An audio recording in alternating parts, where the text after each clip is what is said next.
Good morning, church. It is an exciting day today because none other than Seth Bundy is going to be bringing the word today. Now, some of you remember Seth as a high school student, and you know the miracle that today really is. But man, am I so glad that God has called him, that he has used him over these years. He's currently leading our high school ministry here at Hickory, and today is the first time he is going to be able to step in front of you and bring the word, and it's not going to take you but a couple of seconds to hear how special Seth is, how much he loves the Word of God, and you are going to be blessed today. Do me a favor, let's give him a big round of applause and make him feel welcome today. Well, I appreciate it. You know, when me and Matt first started talking about this, we kind of talked through it. He was like, "Hey, don't worry. Like, I'll have an intro video for you. I'll just introduce who you are, what you do." And I should have known there was gonna be more to that than just a little intro video for me. But I really am super thankful, super honored to be here with you guys today. When he first came and asked me, I did think that it might have been his way of telling me that all the staff is gonna go on vacation without me, and I wasn't invited. But whatever the case is, man, I'm super, super grateful to be with you guys this morning. If you didn't hear in that, my name is Seth Bundy. I'm the high school associate. I get to hang out with your high schoolers all the time. And man, they're a huge blessing. Most of them are a huge blessing. And man, I'm super, super excited to be here with you guys. You know, as we're going into summer, honestly, it's probably one of my favorite times of the year, if not my favorite time of the year, because in our minds, it's kind of a time to reset. Summer is a time where we can just take a step back from everything going on, all the chaos, or at least that's the mindset you have when you're a kid, right? You're growing up, you're like, man, summer is awesome. I don't have to do anything. I can do whatever I want. But as a parent, what I've realized as I've grown up is summer is a time of absolute chaos, right? Because you are now trying to figure out how to go to work and handle your kids at the same time, or you're just trying to figure out what to do with them through the day. Some of you guys in here have probably already looked at the churches around us in our area and seen when they're having VBS, hoping it's on different weeks so that you can have childcare for every week. And if you haven't done that, you're gonna look up this afternoon to see when the VBSs are, just so you can get a time. Or some of us have started to go the rotation in our neighborhood on which parent can watch all the kids at the pool so we can just get a time to just relax and just to take a break. And others of us we're just at the point where we're planning a vacation, but we're gonna need a vacation from that vacation, especially if we're going to Disney, right? We're just exhausted thinking about it. And when we get there, we're gonna be worn out when we get back, so we just need some time to relax after. And it's a time, in the summer, it's a time of chaos. It's a time of worry, it's a time of stress. See, we're all trying to find ways in our lives where we can just be at peace, where we can just take a moment and just not have to worry about anything. Not have anything that's holding us down. From every Miss America pageant to war rooms across the world, every single one of us is searching after this. We're searching after true peace. Our goal is to get rid of all the worry in our lives and just focus on the peace, but so many of us fail to find it. We fail to find that true peace, and we're obsessed with this fake image of calm. We're obsessed with this perception of peace. Man, we scroll through Instagram and we see videos of people waking up early in the morning and making a coffee and then going to sit and just have some time by themselves before the kids wake up and all the chaos of the world starts. But so often what's going on behind that screen is a life filled with chaos. And we give a good perception, we put on a good cloak, look like we've got it all together. But the reality of it is so many times our lives seem to be falling apart and we're just in chaos. See, we scroll through worry, we swipe through stress on social media, but the reality of it is anxiety and stress are super widespread in our culture today. We worry about financial difficulties, work, health issues, relationships, the future, our children. Man, I still remember the first 3 weeks after we brought our baby Levi home. Man, every night I would wake up at 2 or 3 in the morning and I would go over to where he was sleeping. I would make sure he's still breathing. Right? Because I was so stressed out about it. I had so much anxiety over the fact that, man, I need to make sure if he's quiet, if he's letting us sleep, there must be something wrong. That was the mindset I had, and so there was so much stress over this. But when we look at the root of anxiety, when we look at the root of the word anxiety in the Greek, it literally means to pull apart. And I think that's such a beautiful image of what anxiety does to us.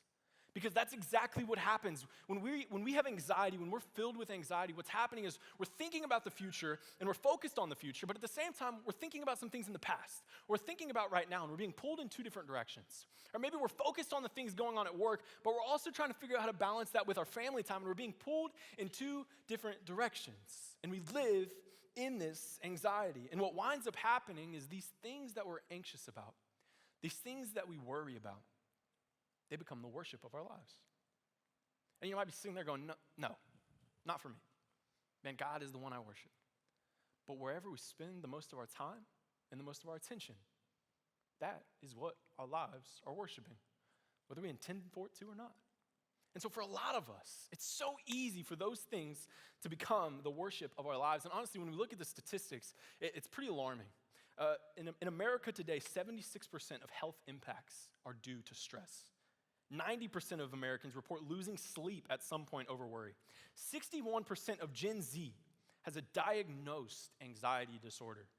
60% of these people say that they don't want to talk about it because they don't want to take their stress and put it on someone else's and just compound that stress. And 75% of pastors say that they are extremely stressed. Some of us are stressed hearing about these people being stressed. We have this anxiety and we have this mindset that everything's just going on, everything's going wrong. We live in what psychologists are calling an age of anxiety, which when we look at the culture around us, we see a culture that has a pressure to succeed constantly, a nonstop pace of life. And the one that I think pulls at us the most, the weight of comparison. So many times, man, I found myself doing this. Oh, they're going on that vacation? I want to go on that vacation too. They just bought this, I want to buy that. They have this going on, they have this good of a family life, I want that. And we compare ourselves so much to them. And what we wind up doing without even realizing it is we're trying to live someone else's life and not the life that we have. And so we have to focus on these things. And we allow these things to pull at us. See, we live in the most connected and informed culture in history, yet we're more anxious than ever. Because the reality of it is peace does not come from information or affirmation. Peace comes from revelation, of seeing Christ for who he really is. We don't find peace in the things around us. We don't find peace in the circumstances going on around us. Because if that's where we're searching for peace, can I just be the first to say, you're not going to find it. You might find it for a couple seconds, but then the next storm's going to hit, and that peace will be gone. But we see in Scripture the good news that the Bible has something to say about this, about anxiety, about worry, about stress, most importantly about peace. Jesus says in John 14:27, "Peace I leave with you, my peace I give to you. Not as the world gives do I give to you. Let not your hearts be troubled, neither let them be afraid." See, this is a peace that doesn't make sense to us. It's a peace that surpasses all understanding, and to the human mind, we genuinely cannot understand it at times. It's a peace that holds us together when everything is falling apart. It's a peace that doesn't come from perfect circumstances. It's a peace that we find even in the pieces of our lives. See, that's the kind of peace we're after. Not the filtered perception of calm that the world gives. Not a momentary peace that lasts for just a moment. But we're looking for an everlasting peace. A durable, unshakable peace. The peace that only comes from Jesus. See, we're going to look at a moment in Scripture today where peace came. And it wasn't when things got easy. It wasn't when circumstances got calm. But it was when Jesus got close. Today we're going to be in Matthew 14:22-33, which is, it's such an amazing reflection of our lives. Because in this story, we're going to see how even when we're obedient, even when we have the best of intentions at first, it's so easy for the stresses and worries in our lives to distract us. Even when our eyes are on Christ, when we're focused on him at the beginning, we walk into a relationship with God and we're on fire for him. We have the best intentions possible. But it's so easy for the distractions and the things of this world around us to catch our attention and to pull our focus off of Christ. See, just before this story in Matthew 14:11-21, or 13-21, Jesus miraculously feeds the 5,000, right? So we see Jesus taking 5 loaves and 2 fish. He multiplies them, feeds all of these people. And it's an amazing miracle, right? And they see that too. They see Jesus. In the book of John, we see this story, and it tells us that the people tried to forcibly make Jesus their king, right? Which that makes pretty much sense, right? You see this guy that's been able to make this food out of nowhere, and you see that he's a provider. You see that he's a protector. You see that he's the guy you want around. And so they see Jesus, and they want to make him king forcibly. They don't want to ask him. They just want to take him and make him their king. No questions asked. And so Jesus knows this, and Jesus also knows that it's not the right time. Jesus knows that this is not the time for him to be placed in any kind of position, but especially not this one. It wasn't the timing in his ministry. And so knowing this was going on, Jesus acts quickly. Verse 22 says this, "Immediately he made the disciples get into the boat and go before him to the other side, while he dismissed the crowds." Now for a lot of us, this first step would be a step of anxiety. This first step would be one that would give us worry, because we're looking at this and we're seeing that the guy that we've been traveling around with, if we put ourselves in the disciples' shoes, the guy that we have been traveling around with, the one that's been giving us the power to do amazing things, the one that's been doing amazing things, this guy is now asking us to go ahead. You guys go ahead. You guys go across the lake. I'll get you later. I'll catch up with you.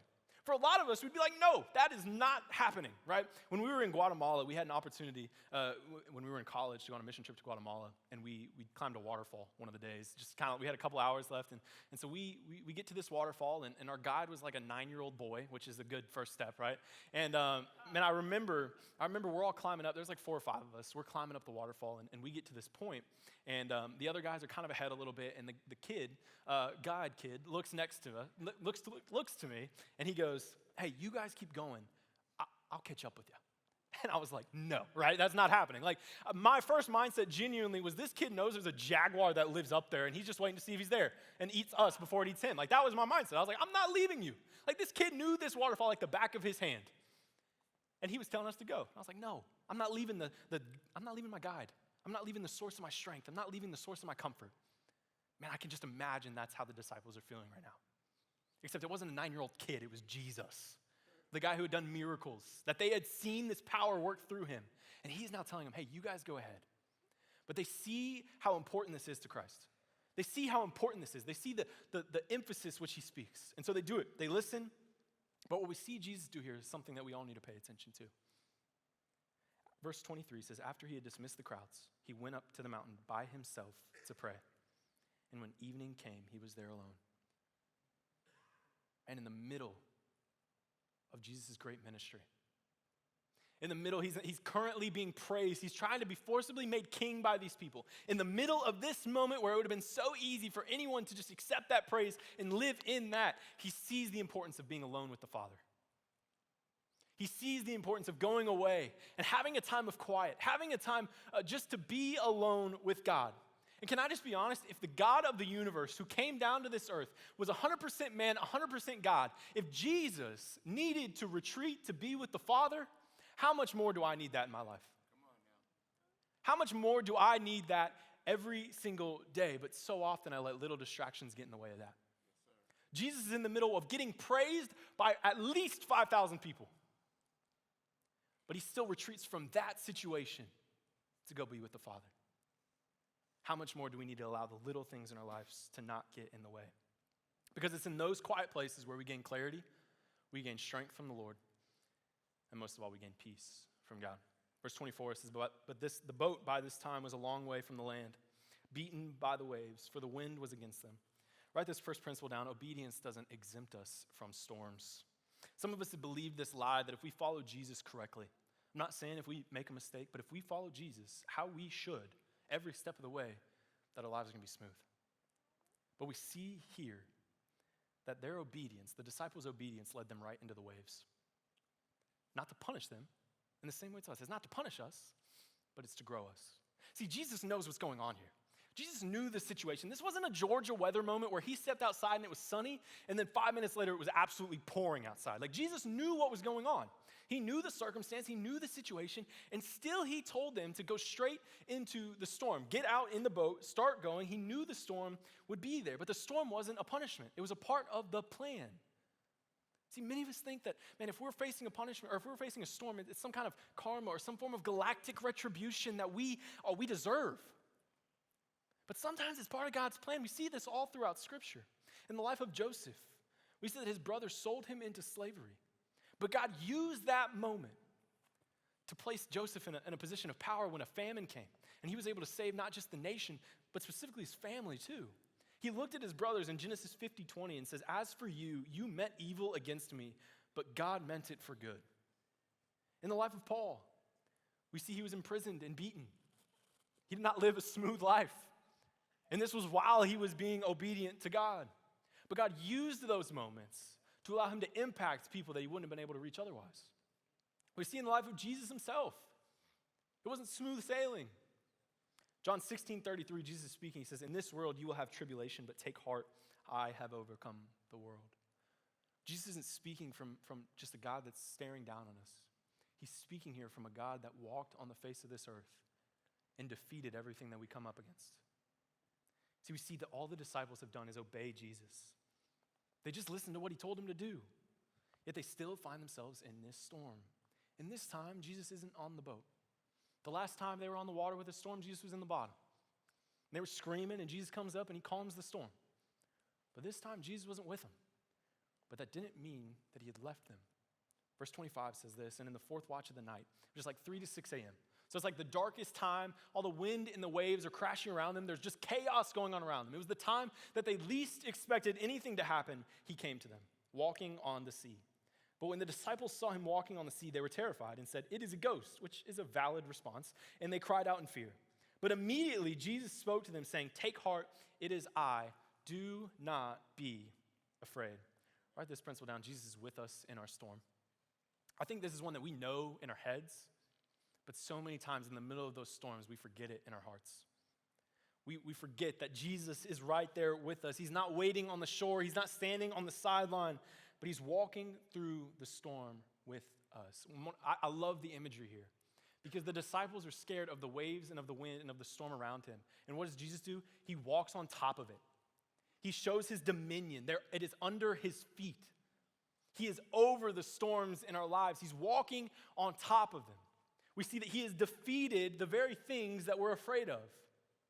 See, when we stress out, every single one of us, when we have fear or anxiety, it's because of one thing. It's because we see the problem in front of us as something bigger than we can overcome. We see the problem in front of us as something that is bigger than what we can overcome. And that is why we have fear. Whether it's our finances, our marriage, in school, our kids, we see this problem, and what it does is it begins to cloud our vision. It pulls our focus away from God. We see this mountain in front of us, and all we want to do is move it, but we can't. And for many of us, we hold on to this fear. And this fear and this stress and this anxiety pulls us apart. It begins to eat at us. It tears us apart from the inside out. But here's the truth that we often forget in the middle of the storm. Fear doesn't have the final word. We've just seen that God has overcome this world. Everything that we face, God has overcome. He has the final say. We don't have to be ruled by it. See, we don't have to carry it. There's two main reasons for anyone that we would get rid of fear. The first is this: the problem is not nearly as big as we thought it was. And I was downstairs in our basement one day, and I was on a Zoom call, and I looked over to my right, and I see a big water stain, and I see water drops coming out of it. And my mind instantly went to, there's a pipe that's burst. This is going to be a big problem. There's water flowing in my ceiling right now. I'm going to have to call a plumber. It's going to be a lot of money. It's going to take a lot of time to get this fixed. And I was running through all of these scenarios, all the worst case scenarios. And so I get off the meeting, I run upstairs, and the whole problem is that I left the faucet on. That was the issue. It was so much smaller than what I initially thought, because we never go to the best case scenario. We always go to the worst case scenario. So the problem is smaller than what we think. The fear that once struck me when I initially saw that went away as soon as I just realized that I'd just been dumb. The second reason is this: even if the problem is real, there's an even greater solution. This is all of us as believers. No matter the size of the problem that we're facing, no matter how insurmountable it may seem, we serve a God who is a greater solution than anything we face. Yes, sir. In every circumstance, no matter what's going on, he has overcome. Psalms 46:1 says, "God is our refuge and our strength, a very present help in trouble." You know, as a kid, we read a poem. Well, we hear a poem by a great poet named VeggieTale. And it says, God is bigger than the boogeyman. He's bigger than Godzilla or the monsters on TV. Oh, God is bigger than the boogeyman, and he's watching out for you and for me. We hear this as a kid. We teach this to our kids. That, hey, God is bigger than anything you're afraid of. But so often we forget that in the middle of the storms. So often we forget that we serve a God who's bigger.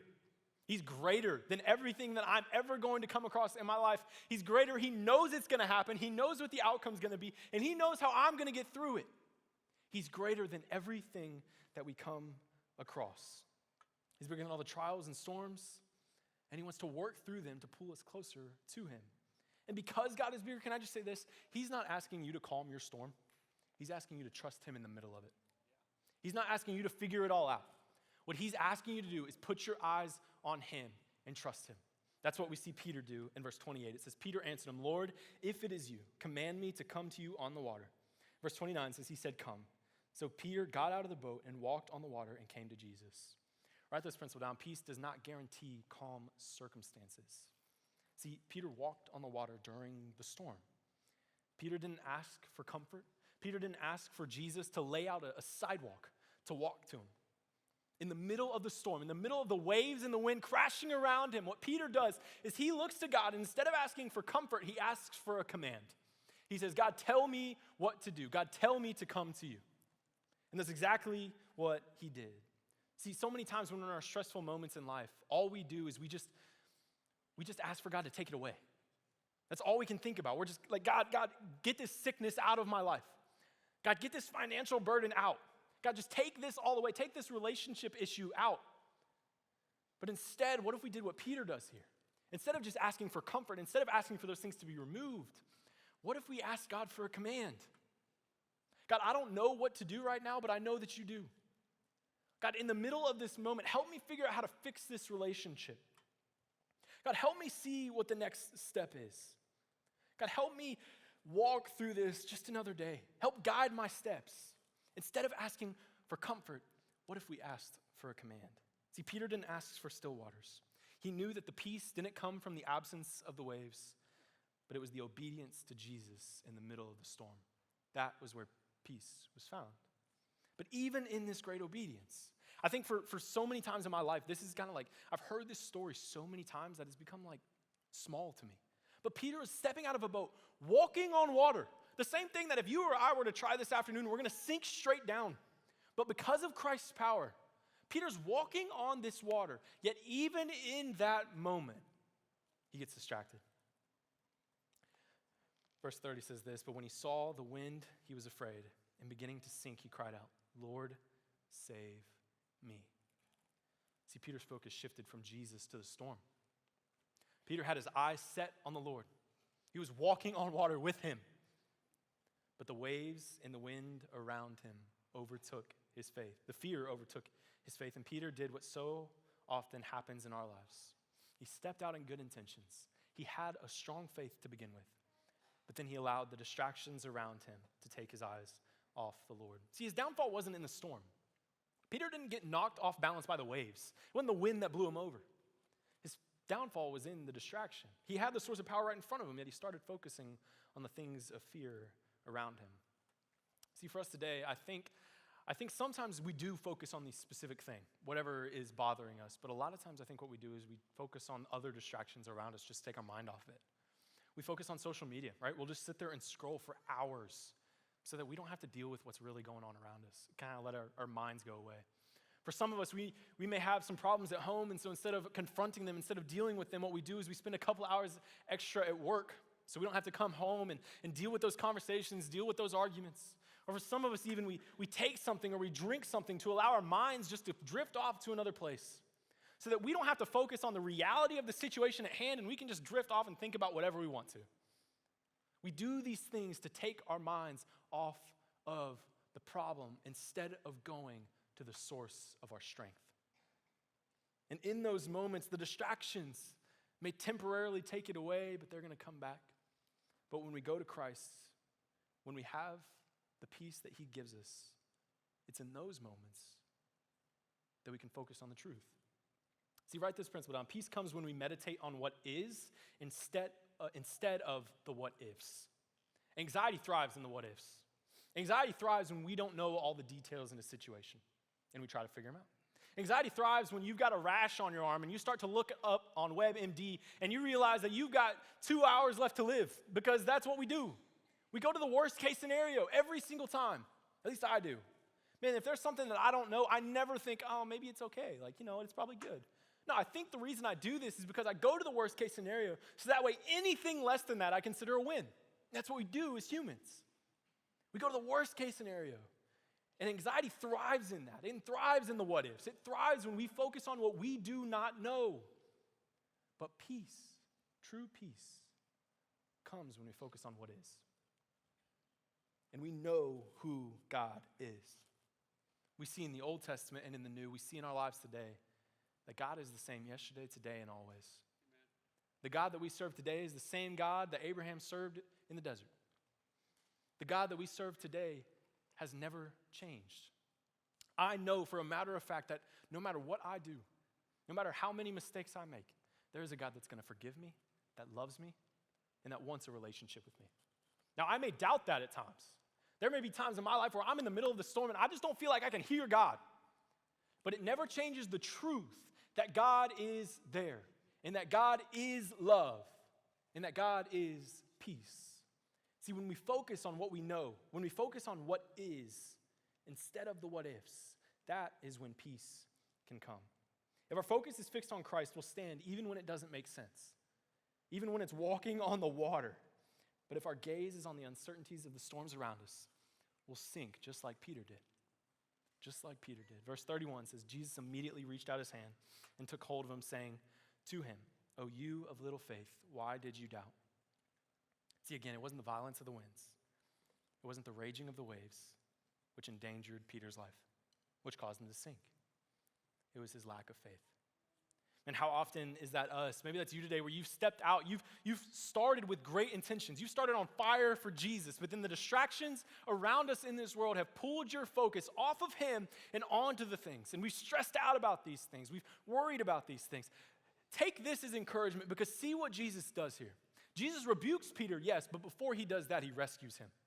Jesus reaches his hand out immediately and took hold of him.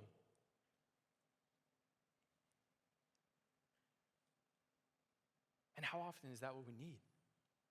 One of the most amazing things, we do what's called a student speak on Wednesday nights in Radiate. And man, it's just been an awesome opportunity. Our high schoolers come and they give like a 5-minute, some of them try to push it to like 10 minutes, but we try to keep it at 5 minutes of just a devotional. Man, that they're learning, they're walking through with the Lord. Whatever God's teaching them, we want them to get a chance to teach their peers. And one girl said this year. She said something that stuck with me ever since. She said that no matter how many times we step away from God, no matter how many steps we take away from God, all it takes is for us to turn around and he's right there waiting for us. And how beautiful of a picture is that? That no matter where you're at this morning, no matter how far you feel like you are, no matter how many steps you know you've taken away from God, he is right there waiting to reach down and rescue you, just like he rescued Peter. See, Jesus rebukes Peter, yes, but he made sure he was safe first. See, sometimes I think what we do is we put our focus on the things around us and we try to fix what God just wants us to surrender. We try to come up with all the solutions to everything going on in our lives, and the reality of it is God just wants us to give them to him. See, we take things like culture, right? And we try to fit in. We try to do what everyone around us is doing or what culture is saying we have to do. We have these stresses from work where we feel like we have to work overtime because everybody else is doing it, or maybe we do have to work overtime because our boss is telling us we have to, and it's weighing on us. Or our health. Maybe we're dealing with sickness, or we're dealing with our family and the issues that we have, or the time that we're just running out of, or money that we don't have, or school. And we just have so many things that are stressing us out. And none of us ever take these things. We never take these stressors and just cast them to the side. What we do is we take these things and we hold on to them. We take these things and we take them with us everywhere we go. We take these things that stress us out. We take these things that cause us worry. We take these things that scare us, and we take them everywhere. We go to our family dinner, and all we're doing is focusing on work. We're not present. We're not with our kids. And they know that. They know that you're too busy focused on work. You're worried about work. Or maybe we're at work and we can't work for the day because all we're doing is focusing on the health of the people around us or our health. And these worries, they weigh on us. And at first it may seem like, man, I'm okay, I can do this. It's a little heavy, but I can carry this around. But over time, what this does is it weighs us down and it pulls us back. And it's Satan's way of keeping us where we were. It's a constant reminder of the things going on in our lives, and we just keep them with us. We're trying to fix them. We're trying to find the solution. But God doesn't want you to find the solution. What God asks us to do is to take these things and not hold on to them, but all he's asking us to do is to take them and put them at his feet, to put them in front of him and saying, God, I don't know what to do, but I know that you do. And lay them at his feet. Matthew 11:28-30 says, come to me, all who labor and are heavy laden, and I will give you rest. Take my yoke upon you and learn from me. For I am gentle and lowly in heart, and you will find rest for your souls. For my yoke is easy and my burden is light. See, we're trying to hold on to these situations in our lives. We're trying everything that we can do to find a solution. But I don't know who needs to hear this today. There are situations in your life where you will never find a solution for. Man, I'm a fixer. If my wife comes to me and says she gives me a problem, man, I'm trying everything I can do to fix it. But one of the earliest things that she did, one of the greatest things that she did for me in our marriage was that she was talking one day, and she looks at me and she goes, can you just listen and stop trying to fix it? She just needed to hear it, or she just needed me to hear her out. Man, how often is that with us with God? We're just trying to fix everything, but God's just asking us, hey, can you just give that to me? Can you give that to the one who holds all things in his hands? I can control that. You can't. Can you just give that to me?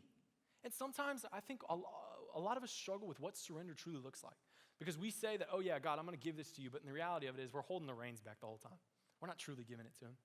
But sometimes all surrender looks like is giving it to him, putting it at his feet and saying, God, I don't know what to do right now, but I know that you do. God, I have no idea what my next step even could be, but I know that you hold all things together. God, I just need you to help me in this moment. It's when we surrender those things, when we admit that we don't know what's going on, it's in those times that we can have the peace that surpasses all understanding. Verse 32 says, and when they got into the boat, the wind ceased. Jesus rescues Peter, he grabs him, and they walk into the boat. But notice this, the peace didn't come from the circumstances. The peace didn't come from the situation around them. The storm did not stop when Peter walked out in faith. The storm stopped when Jesus got in the boat. Write this principle down. Peace comes from the presence of Jesus, not the absence of storms. And for so many times, we are thinking that if we could just get rid of this situation, we could be at peace. God, if you could just take this away, if this would just go away, if this would just finalize and be ended, it is then that I could find peace. But our peace does not come from our circumstances changing. Our peace comes from Jesus entering our situation. It is then and only then that we find true peace in him. And when we see Jesus enter our situation in miraculous ways, when we see Jesus do this, there's only one response that we can have. Verse 33 says, and those in the boat worshiped him, saying, truly you are the Son of God. Now this is the first time in the Gospel of Matthew where the disciples declare Jesus the Son of God. They've heard him say all these things. They've heard his great teachings. They've heard him, and they've seen him do other miracles. But this is the first time, like in the Gospel of Matthew, that we see it written down. They declare Jesus as the Son of God. See, this storm had a purpose. In this storm, the disciples saw who Jesus really was. They saw that he was the Messiah. They saw that he was the Son of God. They saw that he was who he said he was. Man, in our lives, our storms have a purpose. And many times it's for us to see the power of who God really is. And when we do that, when we see who God really is, maybe it's in the moment, maybe it's a year after, maybe it's 5, 10 years after. But when we look back on a situation, on a storm in our life, and when we see how God came through, man, our response should be nothing short of worship. We shouldn't be able to do anything short of worship. If I see God for who he really is, if I see Jesus as the true Messiah, as the true Savior of my life should overflow with worship. It shouldn't be possible for me to know that and still live a life just ignoring it. But how often do we have a situation where we're asking God to remove it, we're asking God for help in the middle of it, yet the moment that situation ends, we move on. We're on to the next thing. We're focused on the next issue in our life. We're focused on the fact that we have some peace now instead of giving God the praise when he is the one who brought us through it. He's the one who had control over it the whole time. Man, the disciples, when they saw how Jesus acted, when they saw who Jesus was, they couldn't help but to worship. And so how do we live a life in this kind of peace? How do we live a life where we walk out on Sundays and we have peace? On Mondays when we go to work, we have the same peace. On the chaotic days after, we still have that peace. I want to leave you with 4 quick walkways today. The first is this: keep your eyes on Jesus. We see this in the story, Matthew 14:30. But when he saw the wind, he was afraid, and beginning to sink, he cried out, "Lord, save me." Every day, fix our focus on him, because what Satan wants you to do is focus on everything else going on around you. Satan knows that if you're distracted focusing on those things, you will not accomplish, or you can't accomplish what God is calling you to do. But instead, focus on the Lord. Keep your eyes on him. The second is this: talk to God. Philippians 4:6-7 says, "Do not be anxious about anything, but in everything, by prayer and supplication with thanksgiving, let your requests be made known to God. And the peace of God, which surpasses all understanding, will guard your hearts and your minds in Christ Jesus." We see Jesus exhibit this and the importance of this in the story today. Jesus retreated by himself to pray. And sometimes I think we tend to use prayer as the last resort. We tend to use prayer when everything else that we've tried fails. And we're just like, you know what, God, maybe I can't do this, but I think you can. But don't use prayer as your last resort. Use it as our first response. Go to God with honesty. I think sometimes we try to polish it up. We try to say, God, I've kind of figured this piece out, but I don't really know how to do the rest. We say, God, I fixed it up a little bit, but I need you just to come in and finish it out for me. God doesn't want our perfection. He wants our honesty. God wants us to come to him and be honest, saying, God, I don't know what's going on, but I know that you do, and I need your help right now. It's in those moments where we can get the peace from God, when we talk to him about it. Third is this, and this is one of that I think we struggle with in society: make time to rest. Psalms 46:10 says, "Be still and know that I am God." See, society around us doesn't like rest. It's constantly go, go, go, find another thing, work longer, do more. And because I think society kind of combines rest and laziness. Those are not the same thing at all. Rest has a purpose. And we see this in Scripture over and over again, how important it is to honor the Sabbath. It is a command for us to rest, for us to just take a time, take a moment to rid ourselves from the chaos of the world around us, to rid ourselves of all the voices in our heads, the voices that are talking to us, the things that are pulling at us, and to just focus on God. So make time to rest. And the last is this: stay close to community. Ecclesiastes 4:9-10 says, "Two are better than one, because they have a good reward for their toil. For if they fall, one will lift up his fellow. But woe to him who is alone when he falls, for he has not another to lift him up." See, isolation fuels anxiety, but godly community strengthens peace. And this is what happens so often in the summer, where we're on vacations, we're pulled by travel ball, we're pulled by all of these different things, and we just make up excuses to not be in a godly community on a Sunday, on a Wednesday, throughout the week. But in those times of godly community, that's when a neighbor can look at us, a brother can look at us and say, "Hey, I'm praying for you, and I'm right here for whatever you need." It's in those times that we can do not what the 60% of people say they do, but be the 40% who say, "I know that I have stresses, and I know that there's things that but I can't hold it in." And we talk about them with other people. We talk about them in the body of Christ. And we go to God together. Be a part of a godly community. And these things don't promise smooth sailing. These things don't promise that all the burdens and everything is going to be gone. But what they do promise is that in those moments, we can get rid of the stress that weighs us down and focus on the peace of Christ. Because it's Christ and Christ alone who gives us a life to live in joy and in peace that comes from him. And I don't know where you are today. But what I do know is this: everybody in here is in one of 3 categories. You're either just leaving a storm and you're trying to leave it behind you. You're in the middle of a storm right now and there's chaos going on in your life. Or you're neither of those two and you're about to enter a storm at some point. And so wherever you are, what is your next step today? Whether you're just trying to prepare for a storm that may come soon, and you need to be prepared so that when you hit that storm, your focus can be on Christ and Christ alone. Or maybe you're walking in here with the weight of the world on your shoulders because you're just walking through a storm and you don't know what to do. Or maybe you're just coming out of a storm. You're looking back on it and seeing how Christ showed himself in the middle of that storm. Where are you today? And during this last song, I'll respond however you need. I'll be over by the Next Steps banner. If you're watching online, you can scan the QR code. You can scan the QR code on the seat backs in front of you and go to the Next Steps section. and someone will reach out to you as soon as possible. But don't leave here today still burdened and still weighed down by the things that are stressing you out when you walked in. Man, maybe you've been walking in a relationship with the Lord and you've just got some weight that you need to give to him. Or maybe you've never entered a relationship with the Lord and you feel like you're carrying the weight of the world and of the people around you with you. Man, wherever you are today, if you need to talk, I'll be over here, or reach out online.